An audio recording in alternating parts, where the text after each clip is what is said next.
about their capability to understand instead of her capability to deliver.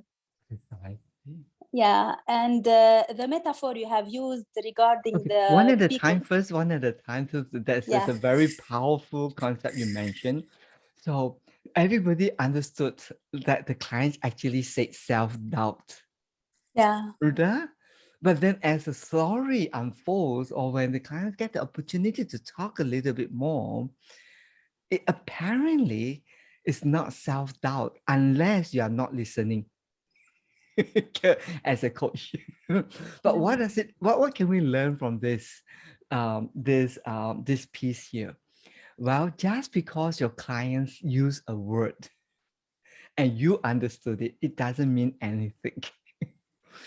The key here is to understand that when someone uses a word to describe their situation, it's either use it because they never taught in full, but they just have glimpse of that, or they actually know what that is, but it's not giving that words a full expression. Now, remember there was another similar part where the client says that, people do not trust. And the client was banging very hard that they don't trust, our culture don't trust. Just because the client used the word trust, you understood it. It means nothing. It's more in when the clients use this word, what can you as a coach make sense of this word?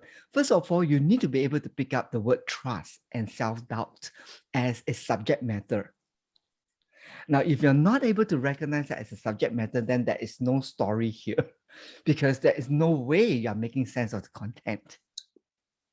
Right? Very likely you're trying to interpret or deduct something if you're not able to make sense of the word that people is using and what does it mean in reference to the client. So the clients use the word trust, and I kind of very curious to ask, okay, are you thinking about trust as in a noun or are you seeing trust as a verb? Because I can say I trust you or there is no trust. Are they the same? Well, unless you're not listening, if not, otherwise, they are not the same. I trust you, the word trust is a verb. There is no trust means this is a noun.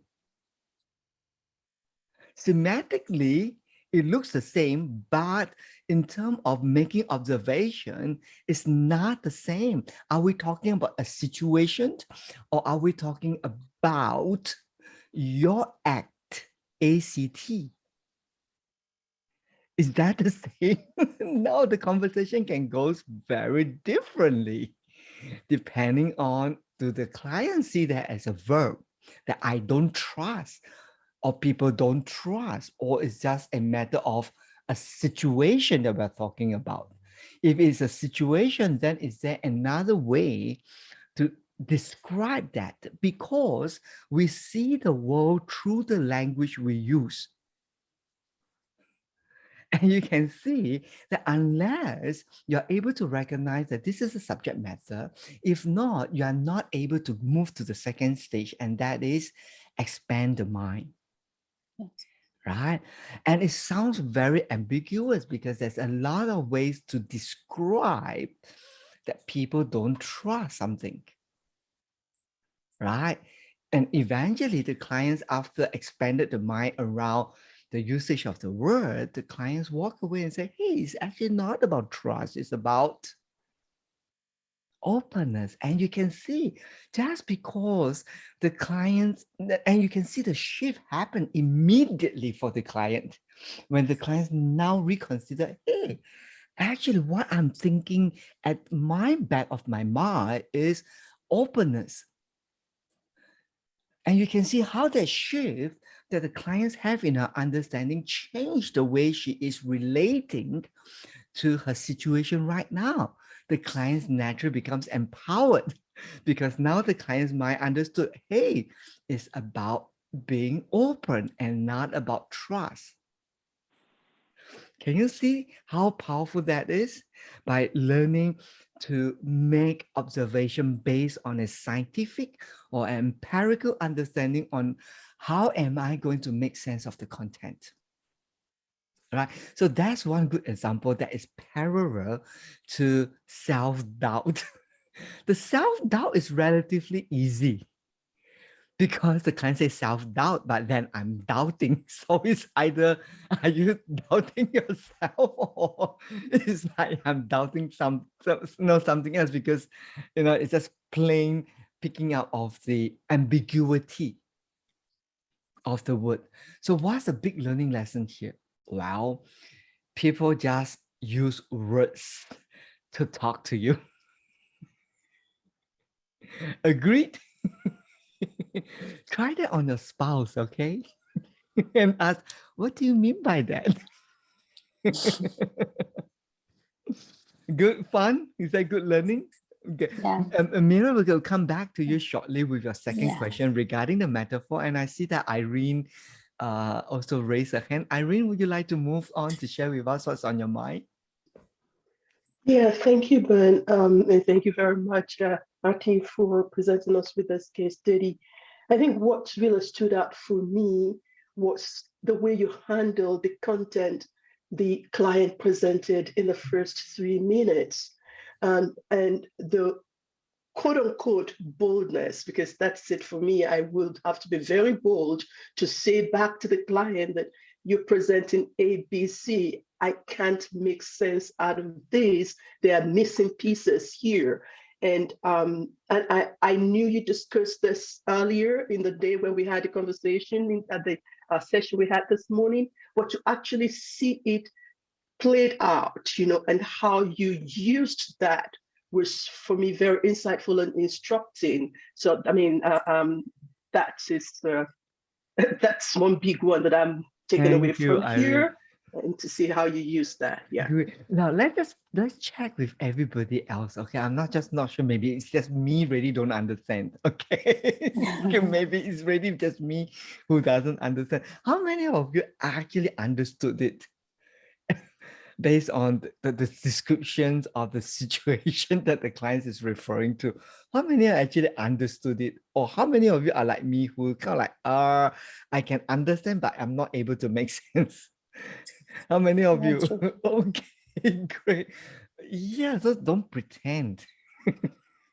Okay? Don't pretend to try to understand something that when you don't understand. Because after all, you are not the creator of the client's content, right? And our job is to be able to make sense for the client. And if you don't really understand, my question is, what are you coaching the clients if you doesn't seem to understand what exactly is the what exactly the issue here when there's so much, not that ambiguity, but there's so much expression that is not fully opened up yet for by the client. And we do need to understand that when someone has a genuine topic, the way they are relating and the way they are describing are, I don't want to say incomplete, but they are just partial. They're just impartial. I mean, they're just in parts. There are truth in it, but they're just like parts of it, and it's not fully complete or in total. And that's not the same as getting the details. Do you understand? It's not the same as getting the details. The issue at hand is clearly presented. But how those issues add up together to form a complete picture was something that remains as a mystery. That is one of the phenomena that you need to be able to somehow over your, that you might want to reflect further. When people is coming to you and talk to you about their situation, how well do you actually understood their situation? Okay. So for me, it sounds very clear that the situation is like this, but it doesn't add up together. What exactly are we addressing here? With self-doubt, trust, good initiative, there's just pieces there, that is not adding it up. Okay, so you must be able to say, okay, hold on there first. You might be very clear with what is going on, but it's all at the back of your mind here. But as it lands for me, it just have a lot of missing pieces that I'm not able to make sense of it. Will you be kind enough to just help me to walk it through? So by positioning in this way, you are giving the full authority to the client to say, hey, you might need some time to just unpack that a little bit. So I'm here to listen to you. And that give people a great sense of trust in you as a person, especially if you are a manager, right? And you just say that, there's just a lot of pieces here that I'm not understanding. So would you just help me to free it up? And they will really trust you as a leader. Great. Veena, do you have something on your mind? Go ahead, Veena. I can see that you're excited. Ben, just one I question. think you're in the state right now, right? If I'm not, Yes, I you guessed it, because recognize. it's morning. Go for it, Otherwise, Veena. I should be sleeping in the Philippines already. I'm so curious, where did the animal game come from? Well, that's where I think you can call that your signature. Everybody will have something on their sleeve, right? Little tricks here and there. That don't tell me you as manager don't have tricks in your sleeve when your direct report gets stuck in certain things and you want to help them. Over the years, you have accumulated, by experience, certain tricks that will work. Okay, so how did I come up? It's just like, well, it's like, why do you wear this dress today, or why you wear this today? Is there any particular reason as to why you choose that? You know what I mean? So, but again, the principles are simple because you do not want people to be so immersely, embedded in their own content, right? So you want them to take a distant perspective, something that is away from them, to look at the situation so that you can see it with a fresh perspective. If not, otherwise you will be still looking at it from the same angle and trying to deal with it at the same, what I mean? So there must be so the principle is to get them out from it.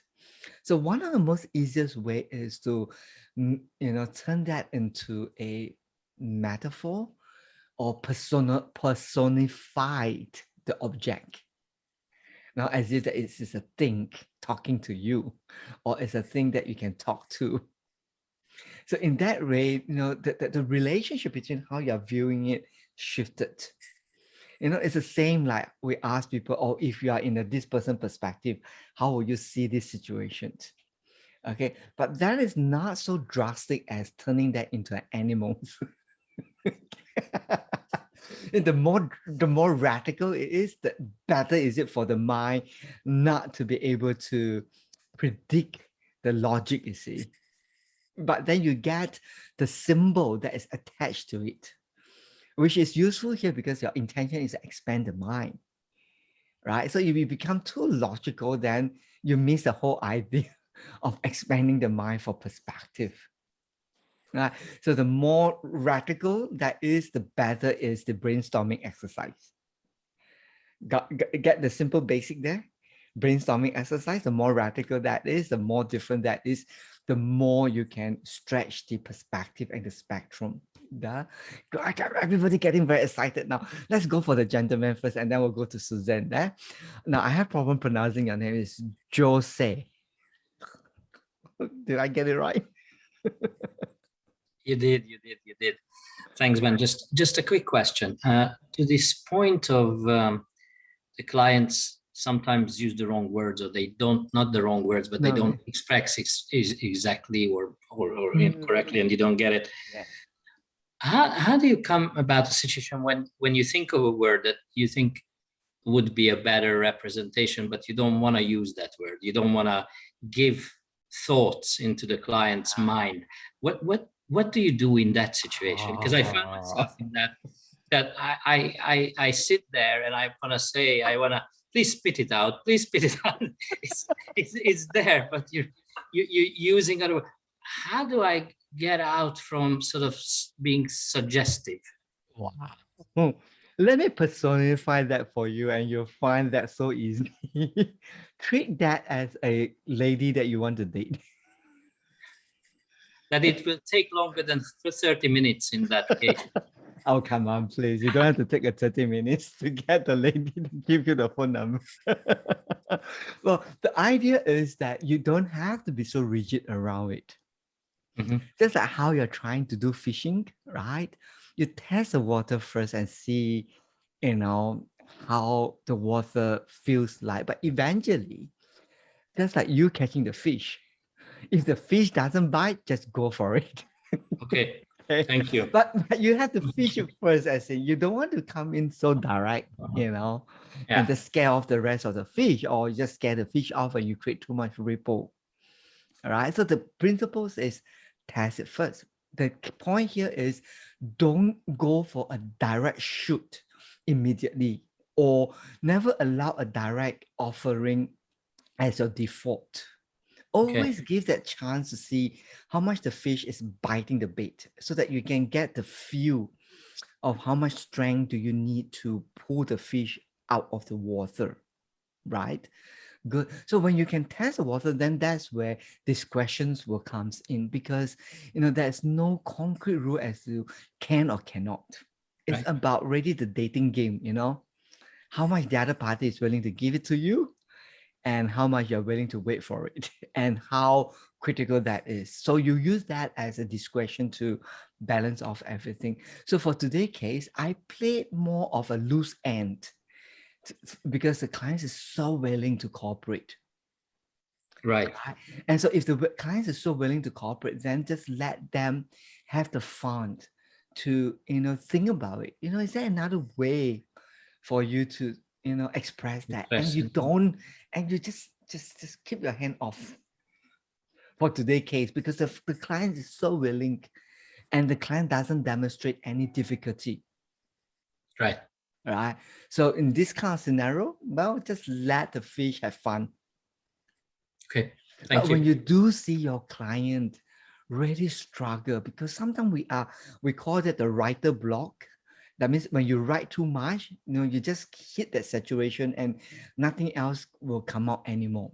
That means this person is so involved in the situation that the mind just simply shut down and it cannot think of another way to express it. And that's where you can offer something for the clients, and that becomes like a catalyst to allow the client's mind to now, form around and say, yeah, I think that helps, and then to build upon that. Good. So, Thank you. so based on principles rather than, should or should not, or can or cannot. So the principle should be how willing is the client to work with you, and the difficulty that is imposed on the client. Good. Okay. And the coach is always available to offer something. And in the event you've offered something and the person said no, just let it go. It's, oh, so sorry, it doesn't land well. But what do you think might be a better replacement for that? Right. Cool. Cool. Thank you for that wonderful question. Susan, now your turn. Thank you, Ben, and thank you, Artie, for such a beautiful conversation, a beautiful learning opportunity. What stood out the most for me was the deep curiosity exhibited by the coach, because everything you did came from a place of curiosity, genuinely. And I think even with the metaphor of the chameleon, I mean, I would have let it go, but your curiosity made you sort of raise the client's awareness of, again, that I guess was the ambiguity Yeah. of the perception. Is it Yes. positive or is it negative? And I think Precisely.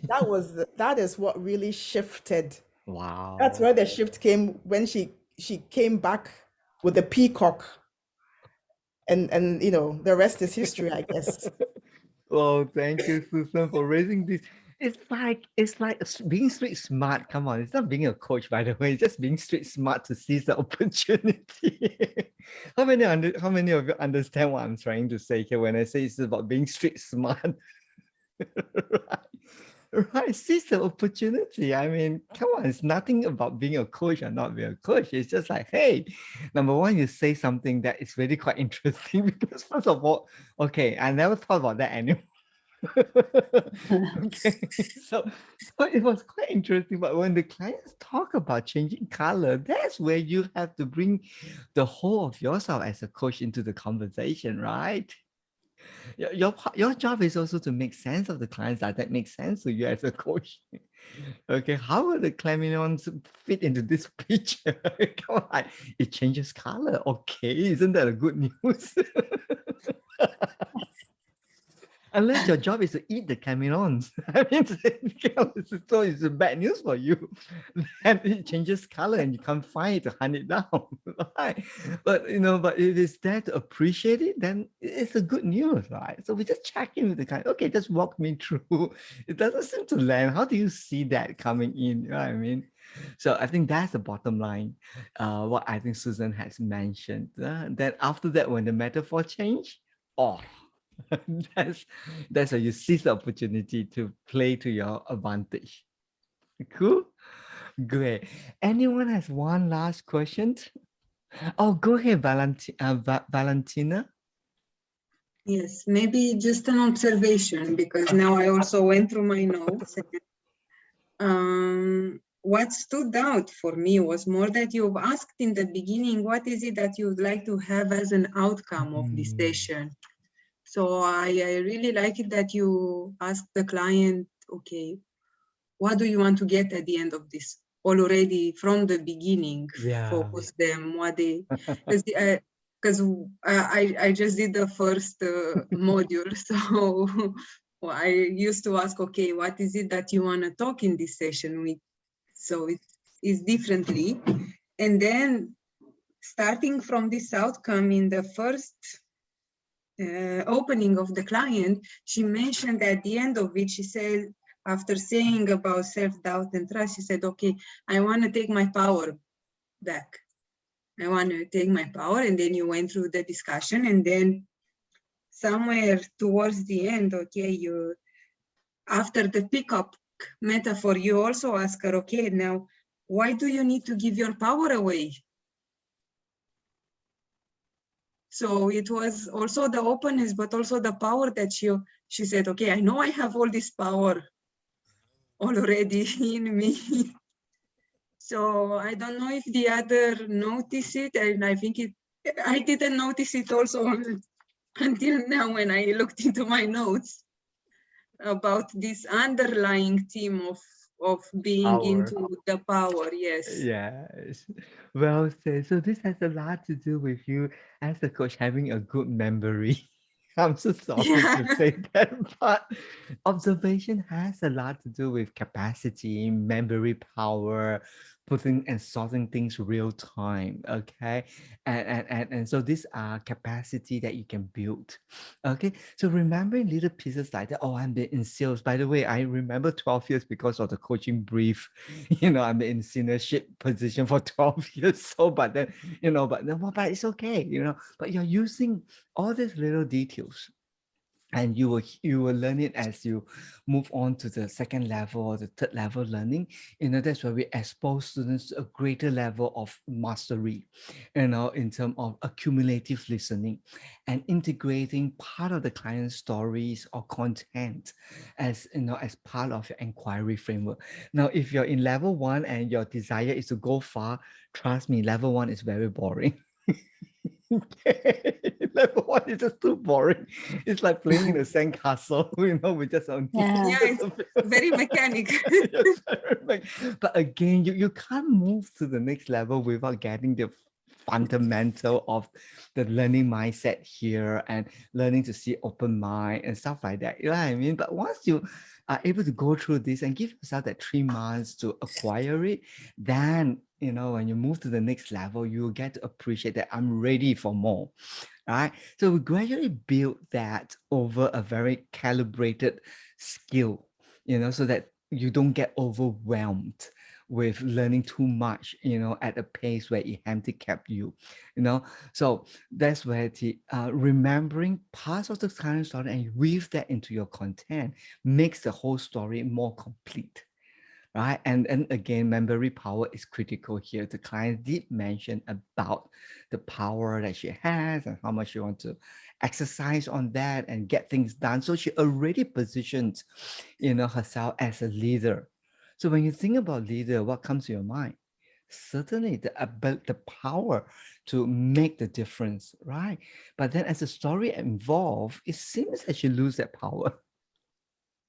Right. So, wow, just remember that team, and that's why. And then we weave that with the sales part. Remember sales, when you think about sales, hey, salesman can sell any idea. They And why make is the it that you're not world go selling those round. ideas? Right? Does it make sense now? To weave the client's content artfully as part of your inquiry process. Fun? Great, high five. Woo! Good. Now back to you, Mireille. Is that how? Yeah, Yeah, it's the Mireille. metaphor. Yes. Yes. Actually, I don't want to add more about the metaphor used, but I was doubting a little bit. What if she had chosen a different animal? No. What else can you choose? Let's think. I can't imagine what would the situation be.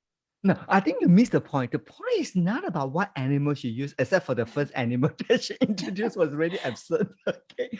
Apart from that, if she says it's an elephant, it's a tiger, it's a leopard, doesn't matter. Then you go on and say, how can you be the tamer? Okay. Yeah. If you're a bird, how can you make the bird sing, or it's a fish or whatever? You just play with that. But the key concept is, why are you submitting to this animal? Right? It has to be an animal. It cannot be an object. For a good reason, right? Because the animal is alive, and henceforth she can try to do something about it. What was great that it was a dancing peacock. Yeah, good. So it was also in motion. Okay, a dancing elephant is also can work. How can you get the elephant to dance or fly like Dumbo or whatever? So that's why you allow your creativity to, fuse into the conversation, and it really opens up, the discussion. Yeah. Who say coaching? Who say professional coaching has to be?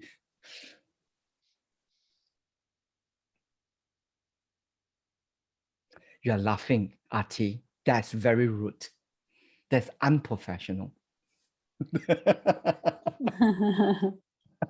Right? Nobody dictate that a conversation must be. Artie, you're still smiling. That's very rude. Right? It's a conversation. It's a conversation about two persons coming together. It doesn't mean that all the time, right? Right? But it has to be a conversation to begin with. And you let the mood of the conversation dictate how you need to flow and dance. The last thing is to put on the mask. Like ladies put on the mask. I mean, you can't smile just in case you crack and then you get some wrinkles or whatever that is. Right? Okay, is to put on that stiff mask and bring into the conversation. I will be very scared if I'm the client looking at my coach being so stern and professional. I was just thinking, what on earth did I get myself into talking to this person? Right? Cool. Great. So that's the purpose of all these live coaching sessions and the debriefing session, is to bring some perspective into your practice as a coach. And it's not necessarily hardcore training. It's time to kind of see how I can apply some of these things that I learned in the classroom that look so boring. Right? In the classroom, it's just concrete teaching, Bullet, I hear two things. Why you're not saying how many things you hear? Right? So it's that's the classroom. But then when we come to such a learning session, we want to make it more real for you to appreciate the things that you're learning in the class. It does make sense. And this is how it will show up in a real life context. Cool. Great. So let's have Maria to do us a favor to close the sessions by her concluding for us. Maria, will you be able to do that for us? Thank you, Ben. Of course. Yeah, so I've been listening and absorbing all the observations that you've been sharing about what have you noticed and what have stood up for you. And it's fantastic to see and to hear how you connect what have been learned during the training with actually the application and the execution during the coaching session. And for me, I would like to, I'm not sure it has been mentioned. Sorry, my kids have been running around me. But what I would like to mention here is that we as coaches, we should always think about our own intention. It's not about the questions, the list of questions that we have to ask and going through ACC framework. It's about being with the client and building our inquiry based on what is unfolding, through the from the client, through the story. What is really the client is bringing to us, and what is our intention, what we are trying to help our client at this moment of time. That will really help us just to think, what will serve my client best at this moment of time?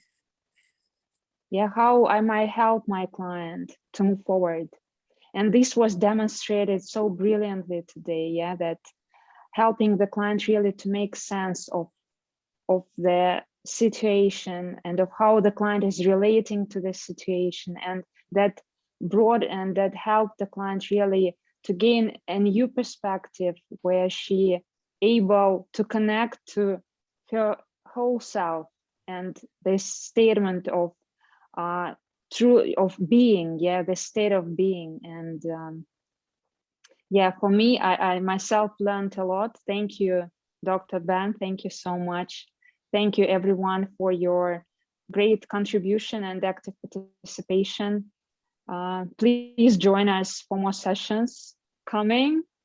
And we would love to hear your feedback, any questions you might send us addressed to myself or any of the faculty members. We would be happy to support you.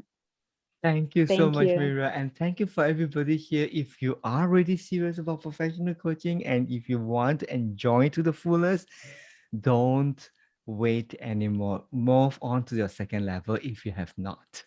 Okay, the core training is just nursery to get you started. The real learning begins only on the second level, and you don't need to wait until you master the first level to go to the second level, because the second level makes the first level complete.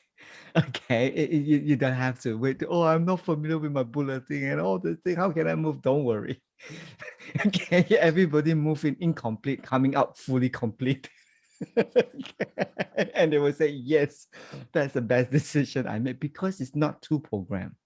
It's actually one program, and we kind of like use our instructional skill to divide it in such a way that it will serve those people who have no intention to pursue coaching seriously or in that full spectrum. They just want to be able to just understand something about it and and be happy with it. But for some of you who really enjoy it and want to see the full spectrum of it, that's where the second level will complete your desire. Cool, good. So do respond to the invitation and let us know, and then we can kind of get you updated, with more information around how the program is structured, what you can expect to learn, and how it's put together to support you. Can do. So with that, we'll see you next week for more live coaching sessions. So with that, take care, everybody. See you. Bye. Bye, everybody. Thank Bye, you, everyone. everybody. Thank Bye. you. Bye. Thank you. It's the Bye-bye. only way you learn. Take care, When Doreen. the day Maria. is Now, just a long. quick one. Just let me put off the record.